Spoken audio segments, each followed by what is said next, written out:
Hello guys, कैसे हैं आप सभी। मेरा नाम है ज्योति और मैं आ चुकी हूँ आपके लिए आज प्रीवियस ईयर क्वेश्चंस लेकर, जो कि हैं आपके सब्जेक्ट साइंस के। तो देखते हैं पहले क्वेश्चन की तरफ। What do you call the study of fungi, यानी कि कवक फंजाई के अध्ययन को क्या कहते हैं। ऑप्शन है इसके mycology, parasitology, option C bacteriology, option D ecology. ठीक है, तो जो स्टडी ऑफ फंजाई है उसको हम क्या बोलते हैं, उसको बोलते हैं माइकोलॉजी।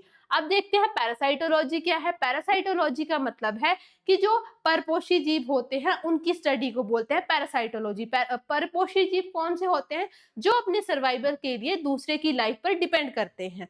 तो इसका आंसर पैरासाइटोलॉजी भी नहीं बनेगा। नेक्स्ट है बैक्टीरियोलॉजी। जो बैक्टीरिया जो भी रहते हैं इन्वायरमेंट में उनकी स्टडी को बोलते हैं बैक्टीरियोलॉजी। नेक्स्ट है इकोलॉजी। इकोलॉजी का मतलब है जो भी आपके ह्यूमन बींग्स हैं उनका एक्सटर्नल एनवायरमेंट के साथ कैसा रिलेशन है उसको बोलते हैं इकोलॉजी। तो इसका जो आंसर बना वो बना माइकोलॉजी। नेक्स्ट क्वेश्चन है early blight is a common disease of option A potato, option B ginger, option C cabbage, option D cauliflower. Hindi में है ये क्वेश्चन। अग्र अंगमारी यानी कि अर्ली ब्लाइट का सामान्य रोग है। किसका सामान्य रोग है? आलू का, अदरक का, पत्ता गोभी का या फिर फूल गोभी का। तो जो ये अर्ली ब्लाइट कॉमन डिसीज है वो किसका है? वो है आलू का यानी कि पोटैटो का।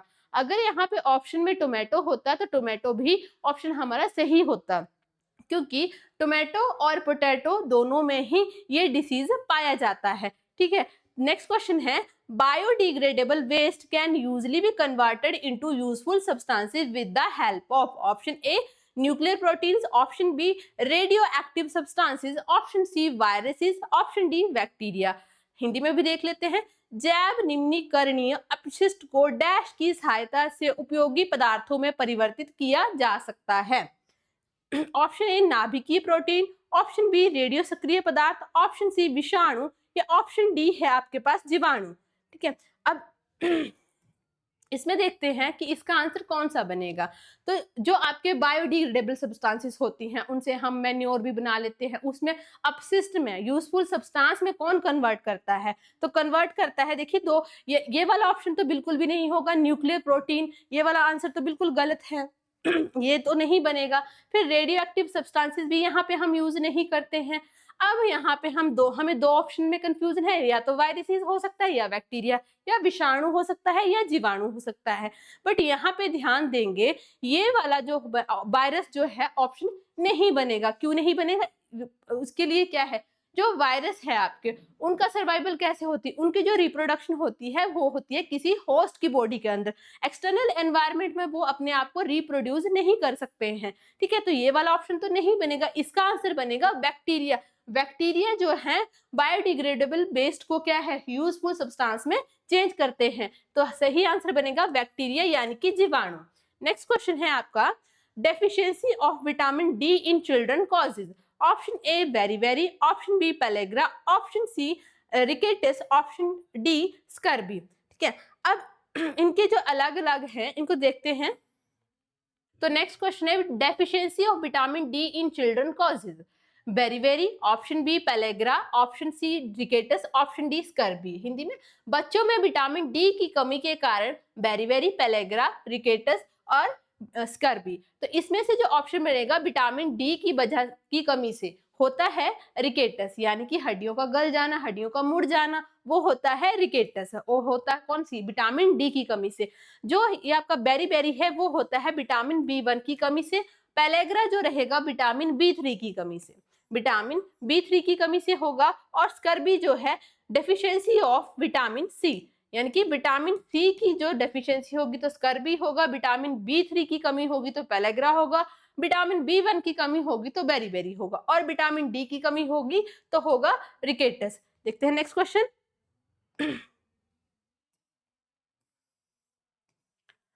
नेक्स्ट क्वेश्चन है haemoglobin has highest affinity for. Option A oxygen, option B carbon dioxide, option C carbon monoxide, option D nitrogen, या फिर हिंदी में भी देख लेते हैं ऑप्शन। हीमोग्लोबिन की उच्च बंधुता होती है ऑप्शन ए ऑक्सीजन के प्रति, ऑप्शन बी कार्बन डाइऑक्साइड के प्रति, और ऑप्शन सी कार्बन मोनोऑक्साइड के प्रति, और नेक्स्ट है नाइट्रोजन के प्रति। तो इनमें से जो है मैक्सिमम एफिनिटी जो रहती है वो किसके प्रति रहती है? देखिए वो रहती है आपकी कार्बन मोनोऑक्साइड के प्रति। कार्बन मोनोऑक्साइड का फॉर्मूला पूछेगा तो सिंपली आएगा CO। अब होता क्या है एफिनिटी में, जो क्या है जब हमारे हेमोग्लोबिन में क्या होता है, जो ऑक्सीजन का संचरण हमारे थ्रू आउट द ऑर्गन्स होना होता है ब्लड के थ्रू ऑक्सीजन का, अगर वहां पे अगर हमें हेमोग्लोबिन में ऑक्सीजन की जगह पे कार्बन मोनोऑक्साइड मिल रही है तो उसमें जो मैक्सिमम एफिनिटी तो होती है किसके लिए, कार्बन मोनोऑक्साइड से। इसके कंपैरिजन में 200 से 300 गुना होती है। कितनी होती है, 200 से 300 गुना होती है। ठीक है, अगर यहाँ पे फिर जो जो इसका बॉन्ड जो है ऑक्सीजन के साथ बनना था, वहां पे ये वाली ऑक्सीजन है नेसेंट ऑक्सीजन, उसके साथ बनता है इसका बॉन्ड। ठीक है, और ये क्या है, यहाँ पे ये ऑक्सीजन का बॉन्ड नहीं बनने देती है, उसकी वजह से क्या है हमारी बॉडी में ऑक्सीजन की सप्लाई नहीं होता है और हमें क्या है कुछ और इफेक्ट जो है देखने को मिलते हैं। ठीक है, जैसे हमें ऐसा लगता है नींद आ रही है, या धीरे धीरे जो है इसको जो है डेथ की कोज भी बोल देते हैं। तो इसका जो आंसर बना वो बना कार्बन मोनोऑक्साइड। कार्बन डाइऑक्साइड भी नहीं बना और ऑक्सीजन भी नहीं बना। ठीक है, नेक्स्ट क्वेश्चन देखते हैं। The number of teeth which are replaced in the man are. पुरुषों में प्रतिस्थापित होने वाले दांतों की संख्या कितनी है। अब यहाँ पे पूछा गया है कि पुरुषों में, इन मेंस, अब मेंस होंगे या बच्चे होंगे जो आपके टीथ हैं जो रिप्लेस हो सकते हैं। ठीक है, तो वो कितने हैं, टोटल नंबर ऑफ टीथ कितने होते हैं 32। 32 में से कितने दांत आपके रिप्लेस हो सकते हैं, चाहे बच्चे हैं, बूढ़े हैं, औरतें हैं, तो उनमें से है जो है 20 दांत आपके रिप्लेस हो सकते हैं। नेक्स्ट क्वेश्चन है आपका, the functional unit of kidney is axon, neuron, nephron या फिर आर्टरी। यानी कि ब्रिक की क्रियात्मक इकाई क्या है, एक्सोन, न्यूरॉन, नेफ्रॉन या फिर आर्टरी। तो जो किडनी है यानी कि आपका ब्रिक यानी कि गुर्दा है, उसकी जो कार्यात्मक यूनिट है वो क्या बनती है, वो बनती है नेफ्रॉन। ठीक है, नेफ्रॉन बनेगी इसकी यूनिट। अब ऑक्सोन और न्यूरॉन और नेफ्रॉन जो है शब्द एक जैसे लगते हैं और ये हमेशा ही ऑप्शन एक साथ आएंगी, तो कंफ्यूज नहीं होना है। अगर आपका आएगा किडनी का तो आपका आंसर बनेगा नेफ्रॉन। अगर दिमाग से रिलेटेड कोई क्वेश्चन आया है, इलेक्ट्रिकल सिग्नल से रिलेटेड कोई क्वेश्चन आएगा तो वहां पे आंसर आएगा आपका न्यूरॉन। अब एक्सोन और न्यूरॉन दोनों क्या है, ये एक जैसे ही माइंड से रिलेटेड है। जो आपका कैसे बनता है, ऐसे कुछ इस तरह से आपके क्या बनते हैं एक्सोन। ये जो लंबा वाला पार्ट होता है न्यूरॉन का, इसको हम बोलते हैं एक्सोन। ठीक है, तो आर्टरी तो हार्ट से रिलेटेड है, तो यहाँ पे आंसर क्या बनेगा, आंसर किडनी का बनेगा नेफ्रॉन। नेक्स्ट क्वेश्चन है, meningitis is a disease which affects the. Option A kidney, option B liver, option C heart, option D brain. यानी कि मेनिंजाइटिस एक रोग है जो प्रभावित करता है ब्रिक को प्रभावित करता है, यकृत को, हृदय को या फिर मस्तिष्क को। तो मेनिंजाइटिस एक ऐसा रोग है वो मेनली आपका डैमेज करता है ब्रेन को। ठीक है, वो डैमेज करता है ब्रेन को। इसका आंसर बनेगा ब्रेन। नेक्स्ट क्वेश्चन है, high level of uric acid in the blood causes. रक्त में यूरिक अम्ल के उच्च स्तर के कारण क्या होता है, गाउट, एरिथ्राइटिस या एस्थमा या फिर ट्यूबरक्लोसिस। हिंदी में है गठिया, संधिशोथ, अस्थमा या फिर तपेदिक। तो इसका जो आंसर बनेगा वो बनेगा गठिया। यानी कि जब आपके ब्लड में क्या है एक्सेस में यूरिक एसिड बढ़ जाता है तो उस केस में सिचुएशन आ जाती है गाउट यानी कि गठिया की। ठीक है, गठिया में क्या है सारे जॉइंट्स में पेन हो जाती है, उस सिचुएशन को बोलते हैं गठिया। नेक्स्ट क्वेश्चन है, the animal which can tolerate more summer heat is. ठीक है, ऑप्शन है बफेलो, काउ, गोट या फिर डंकी।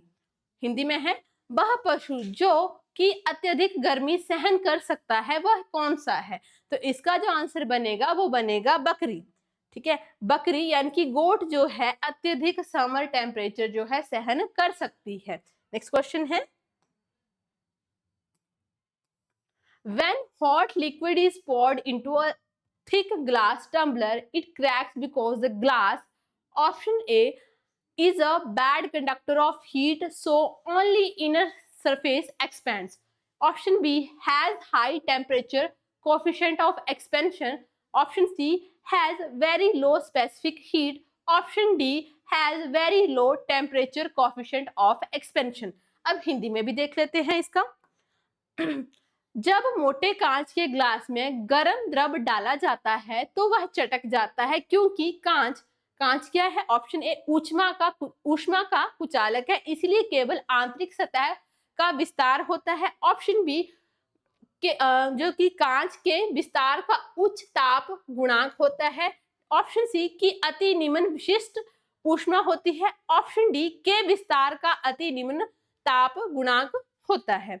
अब ये वाले मैक्सिमम फिनोमिना जो होते हैं आपके होते हैं सर्दियों के टाइम में। ठीक है, सर्दियों में जब ज्यादा ठंड है तो आपकी जो आसपास के रखे हुए मटेरियल वो भी ठंडे हो जाते हैं। जब गरम गरम चाय या गरम दूध, कोई भी लिक्विड, गरम लिक्विड उस मोटे कांच के ग्लास में रखा जाएगा तो कभी कभार वो ये चटक जाते हैं। अब उसके चटकने के पीछे का रीजन क्या है कि जैसे हमने यहाँ पे गरम लिक्विड जो है यहाँ पे डाल दिया, तो इसका सिर्फ और सिर्फ क्या होता है, इंटरनल सरफेस जो है वो ही क्या है, गर्म हो जाता है। और जो कांच है यानी कि जो आपकी ग्लास है वो क्या है, एक बैड कंडक्टर ऑफ हीट है। ठीक है, बैड कंडक्टर ऑफ हीट है। और so only inner surface expends, तो उस केस में क्या होगा, जो अंदर का सरफेस है वो ही विस्तार करेगा, आपका बाहर का सरफेस विस्तार नहीं कर पाएगा। उसकी वजह से जो है आपका कांच जो है चटक जाएगा। तो इसका जो ऑप्शन सही बनेगा ऑप्शन ए, जो कि आपका कांच है, glass is a bad conductor of heat so only the inner surface expand. Hindi में ऊष्मा, जो कि कांच है ऊष्मा का कुचालक है, इसलिए केवल आंतरिक सतह का विस्तार होता है। Next question.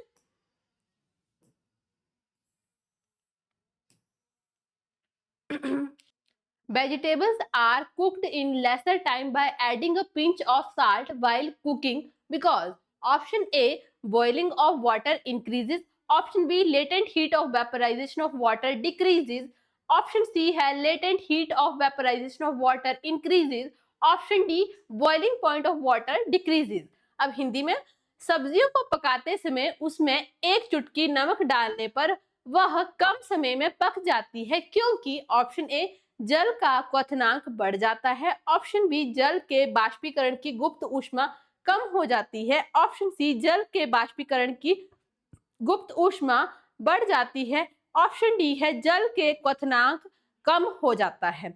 तो जब हम खाना बनाते हैं उसमें थोड़ा सा सॉल्ट जो है ऐड करते हैं, उसकी वजह से क्या होता है, जो वाटर होता है, जो सब्जी में पानी होता है, उसका जो पानी का जो है बॉइलिंग पॉइंट क्या है, इंक्रीज हो जाता है, यानी कि जल का जो है क्वथनांक इंक्रीज हो जाता है। अगर बॉइलिंग पॉइंट बढ़ेगा तो सब्जी जो क्या है आपकी मैक्सिमम टेम्परेचर पर पकेगी और उससे क्या है ज्यादा टेम्परेचर पर जल्दी जल्दी आपका खाना बन जाएगा। तो इसका जो था ऑप्शन ए सही बना, boiling point of water increases. ठीक है, यानी कि जल का क्वथनांक बढ़ गया। अब देखते हैं नेक्स्ट क्वेश्चन। नेक्स्ट है, in a filament type light bulb most of the electric power consumed appear as option A visible light, option B infrared light, option C ultraviolet light, option D fluorescent light। यानी कि हिंदी में है filament प्रकार के प्रकाश bulb में उपभोग की गई अधिकांश विद्युत शक्ति प्रकट होती है। ऑप्शन ए दृश्य प्रकाश में, ऑप्शन बी अवरक्त प्रकाश में, ऑप्शन सी पराबैंगनी प्रकाश में, ऑप्शन डी प्रतिदीप्ति प्रकाश में। तो इसका जो आंसर बनेगा, कौन सा आंसर बनेगा, बनेगा इंफ्रारेड लाइट। देखते हैं next question. An image formed by a plane mirror that can not be obtained on a screen is called. ठीक है, डिफरेंट डिफरेंट टाइप के हमारे पास मिरर होते हैं, उनमें डिफरेंट टाइप की इमेजेस बनती हैं। तो यहाँ पे बोल रहा है कि प्लेन मिरर में जो हम इमेज को जो है कहाँ पे स्क्रीन पे ऑब्टेन नहीं कर सकते हैं उसको क्या बोलेंगे। ऑप्शन देखते हैं, virtual image, option B real image, option C inverted image, option D erect image. ठीक है, अब हिंदी में है समतल दर्पण द्वारा निर्मित प्रतिबिंब जो कि पर्दे पर प्राप्त नहीं किया जा सकता है क्या कहलाता है। ऑप्शन ए आभासी प्रतिबिंब, ऑप्शन बी वास्तविक प्रतिबिंब, ऑप्शन सी उल्टा प्रतिबिंब या ऑप्शन डी सीधा प्रतिबिंब। तो इसका जो आंसर बनेगा वो कैसा बनेगा, क्योंकि उसको हम क्या है स्क्रीन पे ऑब्टेन नहीं कर सकते हैं तो उसको हम बोलेंगे वर्चुअल इमेज। अगर यहाँ पे इन केस क्वेश्चन आपका ऐसा आता कि उसको जो है हम क्या है स्क्रीन पे ऑब्टेन कर सकते तो उस केस में आंसर आपका बनता रियल इमेज। बट क्योंकि जो मैक्सिमम आपके जो प्लेन मिरर होते हैं वो कैसे इमेजेस आपके बनाते हैं, रियल इमेजेस बनाते हैं। बट यहाँ पे बोल दिया गया है कि उसको हम स्क्रीन पे पर्दे पर नहीं ले सकते हैं तो वो बनेगी आपकी वर्चुअल इमेज। ठीक है, नेक्स्ट क्वेश्चन है conversion of sound energy into electrical energy is done by option A solar cell, option B gramophone, option C microphone, option D loudspeaker. Hindi में यानी कि ध्वनि ऊर्जा को विद्युत ऊर्जा में डैश द्वारा परिवर्तित किया जाता है। Option A solar cell, option B gramophone, option C microphone, option D loudspeaker. तो इसका जो आपका पूछा गया है कि साउंड को इलेक्ट्रिकल एनर्जी में कौन कन्वर्ट करता है, आपका कन्वर्ट करता है माइक्रोफोन। ठीक है, माइक्रोफोन जो है आपके साउंड एनर्जी को इलेक्ट्रिकल एनर्जी में कन्वर्ट करते हैं। और जो लाउडस्पीकर वो क्या करता है, वो बिल्कुल इसका रिवर्स है। वो क्या करता है, वो इलेक्ट्रिकल एनर्जी को किस में कन्वर्ट कर देता है, इलेक्ट्रिकल एनर्जी को वो कर देता है साउंड एनर्जी में कन्वर्ट कर देता है। ठीक है, और सोलर सेल का तो आपको पता ही है, सोलर सेल जो क्या है आपके इलेक्ट्रिकल जो आपकी सोलर रेडिएशन आ रही है वहां से इलेक्ट्रिकल सिग्नल में कन्वर्ट करते हैं सोलर सेल। और जो आपके ग्रामोफोन है वो क्या है, एक टाइप के रिकॉर्डर है, पुराने जमाने में यूज किए जाते थे। तो इसका जो आंसर बनेगा वो बनेगा माइक्रोफोन। नेक्स्ट क्वेश्चन है which is used as moderator in nuclear reactor? Option A thorium, option B graphite, option C caesium, option D radium. यानी कि नाभिकीय रिएक्टर में मंदक के रूप में कौन सा प्रयुक्त होता है? ऑप्शन ए है थोरियम, ऑप्शन बी है ग्रेफाइट, ऑप्शन डी है सीजियम, ऑप्शन डी है रेडियम।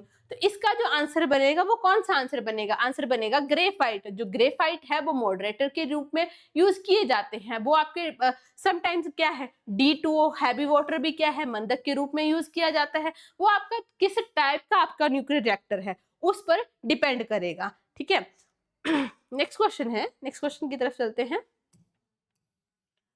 नेक्स्ट क्वेश्चन बोलता है which is a pure element? Glass, cement, sodium या फिर स्टील? कौन सा शुद्ध तत्व है? कांच, सीमेंट, सोडियम या फिर इस्पात? ठीक है, शुद्ध तत्व जिसमें किसी भी दूसरे एलिमेंट का कोई मिक्सचर नहीं है, वो अकेला ही यहाँ पे है। तो देखिए आंसर जो इसका बनेगा सोडियम, क्योंकि सोडियम का जो सिंबल रहेगा यहाँ पे सिंपल सोडियम ही बोला गया है। ठीक है, सोडियम यानी कि Na, सोडियम में किसी और चीज का कंपाउंड नहीं बोला गया है तो सोडियम इसका आंसर बनेगा। अब जो ग्लास है, ग्लास जो है सिलिकेट मेटल्स के जो मिक्सचर होते हैं वहां से बनता है आपका ग्लास। किसका मिक्सचर बना? सिलिकेट मेटल का। सिलिकेट मेटल्स के जो मिक्सचर होते हैं वहां से हमारे पास बनते हैं ग्लास यानी कि कांच। अब जो सीमेंट है, सीमेंट में बड़े सारे कंपाउंड्स का मिक्सचर है, उसमें लाइम है, उसमें सिलिका है, उसमें एल्यूमिना है, बड़े सारे उसमें है अलग अलग कंपोनेंट आते हैं, तो ये भी नहीं बनेगा। अब नेक्स्ट है स्टील। स्टील जो है मेनली आपका आयरन और कार्बन का मिक्सचर रहता है। पर बचा क्या यहाँ पे? सोडियम। सोडियम ही यहाँ पे अकेला प्योर एलिमेंट है तो आंसर क्या बन गया? सोडियम। नेक्स्ट क्वेश्चन है which mineral does not contain oxygen? Option A haematite, option B bauxite, option C cryolite, option D calcite. कौन सा खनिज इनमें से कौन सा खनिज है जिसमें ऑक्सीजन नहीं है? Haematite, bauxite, cryolite, calcite. जो तो इन सभी में से जो आपका ऑप्शन बनेगा वो बनेगा क्रायोलाइट। क्रायोलाइट में कोई भी ऑक्सीजन प्रेजेंट नहीं होती है। नेक्स्ट क्वेश्चन है which gas is colored? Option A oxygen, option B nitrogen, option C chlorine, option D hydrogen. यानी कि कौन सी गैस रंगीन है? ऑक्सीजन, नाइट्रोजन, क्लोरीन या फिर हाइड्रोजन। तो यहाँ पे आंसर आपका बनेगा क्लोरीन। ठीक है, जो क्लोरीन गैस वो कैसी होती है? Greenish yellow colour, green and yellow colour की, ग्रीनिश येलोइश कलर की जो होती है आपकी क्लोरीन गैस होती है। ठीक है, ऑक्सीजन तो हमारे एनवायरनमेंट में प्रेजेंट है, नाइट्रोजन भी प्रेजेंट है, तो हमें ऐसा दिखाई थोड़ी देता है यहाँ पे आपकी नाइट्रोजन जा रही है, यहाँ पे आपकी ऑक्सीजन जा रही है, उनका कोई कलर नहीं है। क्लोरीन का कैसा है? ग्रीनिश येलो कलर है।